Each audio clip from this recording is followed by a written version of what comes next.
Force of constraint. ठीक है, अब हम अपने लेक्चर को आगे बढ़ाते हुए चलते हैं नेक्स्ट टॉपिक पे।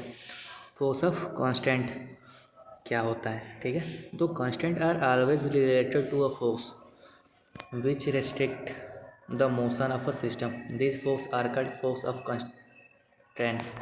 देखो, मैं स्टार्टिंग में बताया था कि कांस्टेंट क्या होता है। ठीक है, कांस्टेंट वो होता है जिस पे रेस्ट्रिक्शन लगा हुआ होता है, एक या दो। ठीक है, जैसे मैंने वो केस बताया था, एक पेंडुलम वाला केस बताया था, जिसमें कि तुम्हारा पेंडुलम है वो लेफ़्ट से राइट और राइट से लेफ़्ट जाएगा, मतलब इसके अलावा वो नहीं जा सकता। जिसका उसका लिमिटेशन है उसके अलावा वो नहीं जा सकता, तो जो उसका जो लिमिटेशंस है ना वही रेस्ट्रिक्शन हो गया। ठीक ना, तो ये जो कांस्टेंट होता है ना ये फोर्स से रिलेटेड होता है।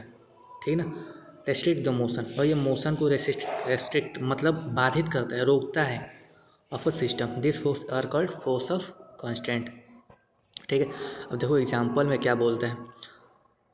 The reaction force on a sliding particle of the surface of a sphere is force of constraint. देखो, जो भी स्लाइडिंग से हम लोग कोई पार्टिकल्स, ठीक है, स्फीयर पार्टिकल्स है, मान लो स्लाइडर से तो स्फीयर ही नीचे जाएगा ना, स्क्वायर करोगे तो जल्दी नीचे नहीं जाएगा, स्फीयर बहुत जल्दी नीचे जाएगा। तो जो स्फीयर है ना उस पर जो रिएक्शन फोर्स लगता है, मान लो कभी कभी धीरे धीरे जाता है या कभी फास्ट जाता है, तो ये जो है ना ये किसके वजह से होता है, फोर्स ऑफ कांस्टेंट की वजह से होता है। अब ये देखो आगे सिंपल पेंडुलम वाला example. In a simple pendulum tension of string. जो पेंडुलम होता है, पेंडुलम का बॉब होता है ना, वो एक धागा से लटका हुआ होता है, तो उस पर जो फोर्स लगता है ना, उस फोर्स, वही जो फोर्स होता है वो क्या होता है, कांस्टेंट फोर्स होता है। ठीक है, अब इसकी प्रॉपर्टी पे पढ़ते हैं क्या होती है। They are elastic in nature and appears at the surface of contact.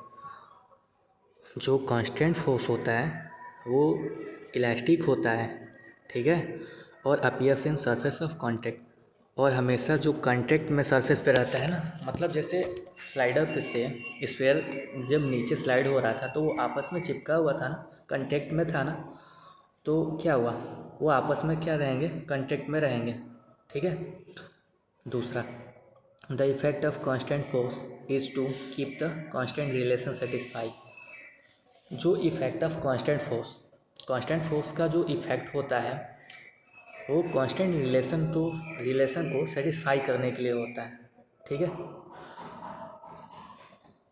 Constant relation को सेटिस्फाई करने के लिए होता है। अब एक क्वेश्चन आ गया, 5 particles moving in freely in plane, तो इसका डिग्री ऑफ फ्रीडम निकालना है मुझे। तो पहले ही बताया था जितने भी पार्टिकल्स होते हैं उसका डिग्री ऑफ फ्रीडम क्या होता है। अगर n पार्टिकल्स हैं तो उसका डिग्री ऑफ फ्रीडम क्या होगा, 3n हो जाएगा। अब पर ये 5 पार्टिकल्स बोला है मूविंग इन प्लेन। अब ये भी देखो, उसमें मैं 3n बोला था, इसमें मैं 2n बोल रहा हूँ, फार्मूला में लिखा है 2n। बट ये भी देखो ना, वहाँ पे स्पेस की बात हो रही थी और यहाँ पे प्लेन की। जो प्लेन होता है ना वो हमारा 2 डायमेंशनल होता है, तो इसलिए यहाँ पे डिग्री ऑफ फ्रीडम क्या होगा, 2n होगा, 2n फॉर प्लेन। ठीक है, तो ये हमेशा याद रखना, प्लेन पूछा है कि स्पेस बोला है, ठीक ना, तो 2n पे रखेंगे, 2 × 5 = 10, इसका डिग्री ऑफ फ्रीडम क्या होगा, 2n हो जाएगा। ओके, और एक टॉपिक है तुम्हारा जनरलाइज कोऑर्डिनेट क्या होता है, इसको हम अगले लेक्चर में पढ़ेंगे। ठीक है, आज के लिए इतना ही बस, थैंक यू।